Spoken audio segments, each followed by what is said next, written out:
بسم اللہ الرحمن الرحیم الحمد للہ رب العالمین والصلاة والسلام علی سید الانبیاء والمرسلین محمد وآلہ واصحابہ اجمعین۔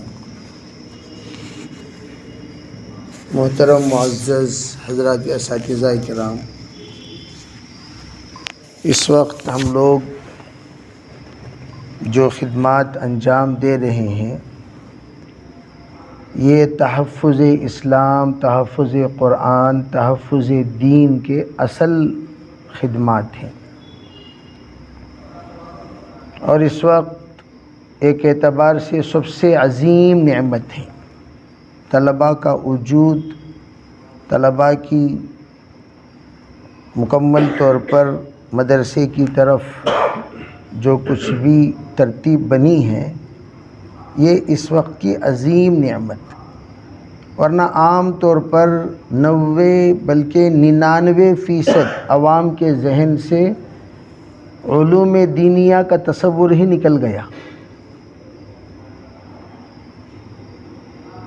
ابھی علماء کرام کے مذاکرے میں میں یہ کہہ رہا تھا کہ ایک وقت آئے گا، بلکہ آ چکا ہے، جس طرح تبلیغی جماعت کے لیے گاؤں گاؤں جا کر تشکیل کرتے ہیں، ویسے ہم لوگ اپنے مدرسے کی طرف طلباء کو متوجہ کرانے کے لیے اپنے علاقے میں تشکیل کریں، جائیں اور رمضان مبارک میں تمام احباب کو جوڑیں، اپنے گھر سے ایک کو فارغ کرنے کا مطالبہ کریں۔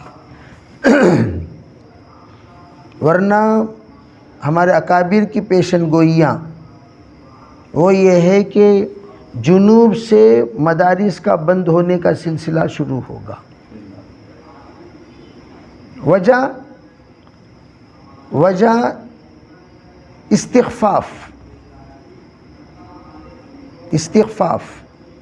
اور یہ اس وقت عوام کے اندر پایا جا رہا ہے، اور میں اکثر طلباء عزیز میں علماء کرام سے درخواست کرتا ہوں، بھائی نیت یہ کرو کہ ہم اپنی اولاد کو جس پڑھائی سے اللہ ہمیں عزت دیے وہی پڑھائی کی طرف ہم اپنے اولاد کو بھی متوجہ کریں گے، چاہے وہ دنیاوی اعتبار سے کوئی بھی پڑھائی پڑھ لیں، لیکن ہو وہ محافظین اسلام کے ایک فرد، کم از کم ان کو ایک دینی علوم سے اتنا شعور ہم ان کے اندر بیدار کر دیں، ہمارے مرنے کے بعد کم از کم وہ اپنے خاندان کی حفاظت کرنے والے بن جائیں، یہ ادنیٰ درجہ ہے۔ اور اس وقت تمل ناڈو ہو، بنگلور، کرناٹک میں 14 مدرسے بند ہو گئے، 14 مدرسے کرناٹک میں بند ہو گئے۔ آپ اضلاع کا سفر کیجئے، دیکھیے، پوچھئے۔ مجھے بڑا افسوس ہوتا ہے، ہندوپور مدرسے حسینیہ، ماشاءاللہ یہ بزرگان دین دیکھے ہوں گے، 450 طلبہ رہتے تھے ایک زمانے میں، بہت قدیم پرانا، اور آج حضرت 22 بچے ہیں، 22 بچے ہیں، اور کمرے کتنے ہیں؟ 28 کمرے ہیں، 28 کمرے، اور مسجد کتنی بڑی؟ میرے خیال سے 1000 مصلیان کرام آرام سے مسجد کے اندرونی باہر کے حصے میں نماز پڑھ لے سکتے ہیں، لیکن طلبہ 22۔ اور مولانا عبدالصمد صاحب رحمۃ اللہ علیہ، عبدالصمد صاحب رشادی، ہمارے کہاں وہ ہندوپور کے بعد، پہلے وہ ہندوپور میں تھے، بعد میں اسی جگہ پر گورنٹلا کے بعد اور ایک علاقہ آتا ہے، ذہن سے بات نکل گئی، کہ اس وقت میں حضرت کہہ رہے تھے، ایسا ورانڈے میں پڑھا رہے تھے، حضرت ہائی وے میں مدرسہ ہے، ورانڈے میں پڑھا رہے تھے۔ انہوں نے بولے، حضرت میں کیوں یہاں پڑھا رہا ہوں؟ تاکہ آنے جانے والوں کو معلوم ہو کچھ بچے ہیں، ورنہ ہمارے مدرسے میں 150 طلبہ تھے، اب صرف 25 طلبہ ہیں، اور میں یہاں اس لیے بیٹھ کر پڑھا رہا ہوں تاکہ لوگوں کو پتہ چلے مدرسہ زندہ ہے، مدرسہ چل رہا ہے، تعلیم جاری ہے، اسے ورانڈے میں لا کر بٹھا لیا بچوں کو. تو بے حسی کا زمانہ ہی ہے، انتہائی بے حسی کا. کسی بھی نہ سیاسی حص ہے، نہ تعلیمی حص ہے، نہ کوئی تبلیغی حص ہے. تبلیغی حص بھی نہیں، ہم لوگوں کے تصور میں کام ہو رہا ہے، کچھ نہیں ہو رہا ہے. پرسوں کولار کی کارگزاری سناتے ہوئے مولوی کلیم کہنے لگے کہ ہمارے علاقے میں 60 جماعتیں نکلتی تھیں، اس جگہ پر اب 4 جماعتیں نکل رہی ہیں. پھر کچھ نظام بنا، پھر اللہ تعالیٰ اب 3-4 مہینے سے پھر اللہ تعالیٰ پھر کام شروع کر دیا.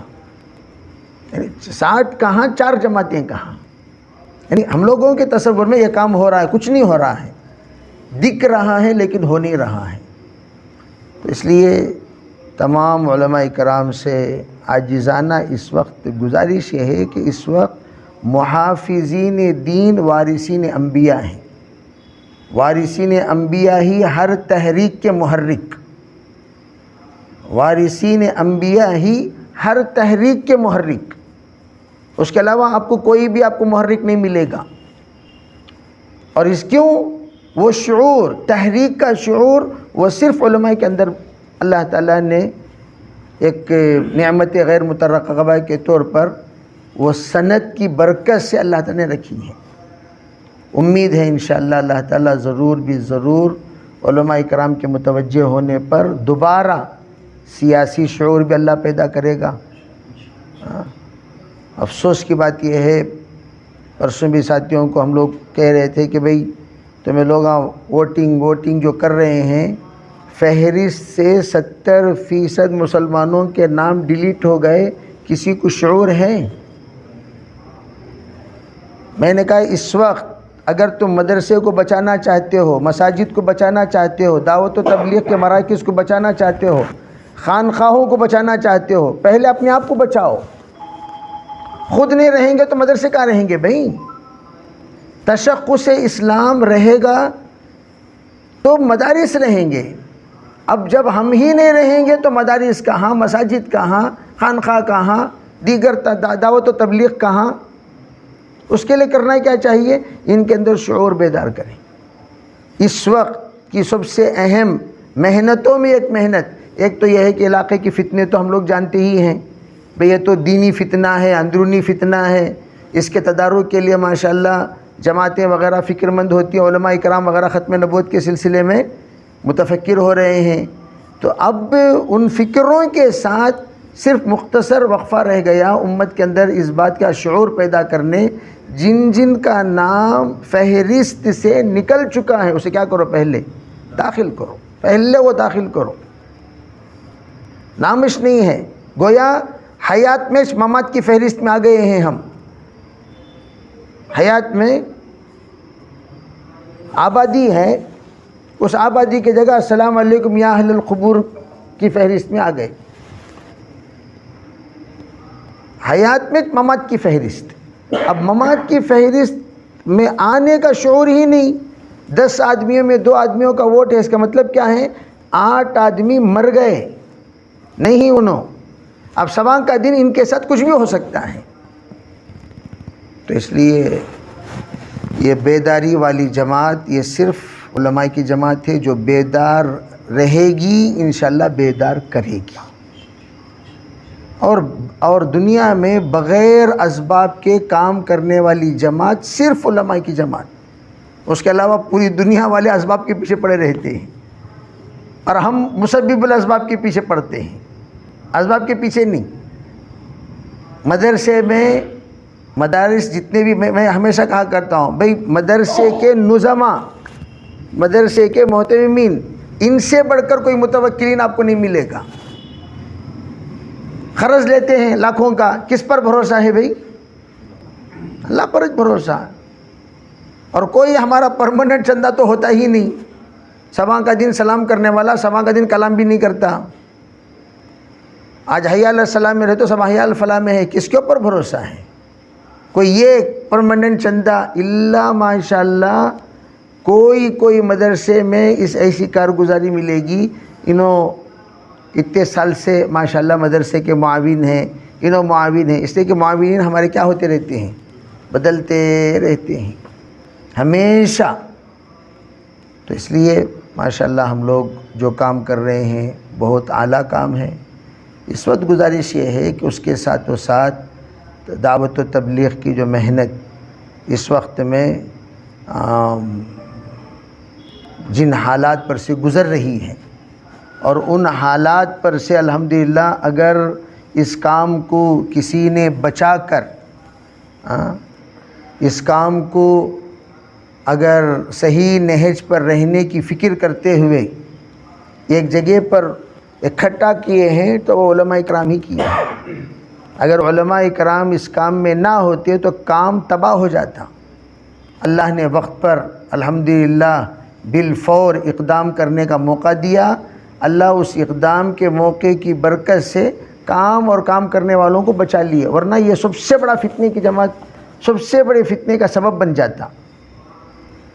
میں اکثر کہا کرتا ہوں کہ ہمارے ساتھیوں میں کہ بھئی ہم لوگ مطمئن نہ رہیں. شمیم صاحب تشریف لائے تھے، انجینئر شمیم صاحب کہنے لگے ہماری جہالت ضلالت کی سبب بنی ہے. ہماری جہالت ضلالت کی سبب بنی. وجہ کیا؟ محدود چیزوں کو ہم جانتے ہیں، جن چیزوں کو جاننا شریعت میں ضروری ہے اس کا علم ہمارے پاس نہیں ہے. وہ کیسے دیں گے؟ علماء کرام ساتھ رہیں گے تو دیں گے. جو جماعتیں ماشاءاللہ علماء کے ساتھ چلتی ہیں وہ جماعتیں الحمدللہ صحیح عقیدے کے ساتھ رہتی ہیں، صحیح عقیدے کے ساتھ واپس آتی بھی ہیں. تو اس کے لیے ہم لوگوں کی ایک گزارش کیا ہے، جہاں جو بھی خدمت ہم کر رہے ہیں جماعتیں آئیں تو ان کے ساتھ ہم اپنا وقت بھی دیں. 10 منٹ 15 منٹ ایک آدھا گھنٹہ لے کر ان کو بیٹھیں. بیٹھنے کے بعد ان سے جو مذاکرہ ہم لوگ کریں گے وہ مذاکرہ اعمال کے اعتبار سے، عقیدے کے اعتبار سے، استقامت کے اعتبار سے، صفات کے اعتبار سے، گناہوں سے بچنے کے اعتبار سے. اس لیے کہ بیچارہ ایک اصلاح کی نیت سے چلا ہے، عام انسان ہے، اسے کچھ نہیں معلوم. کلمے سے اس کی تعلیم شروع ہوئی ہے، کلمے سے.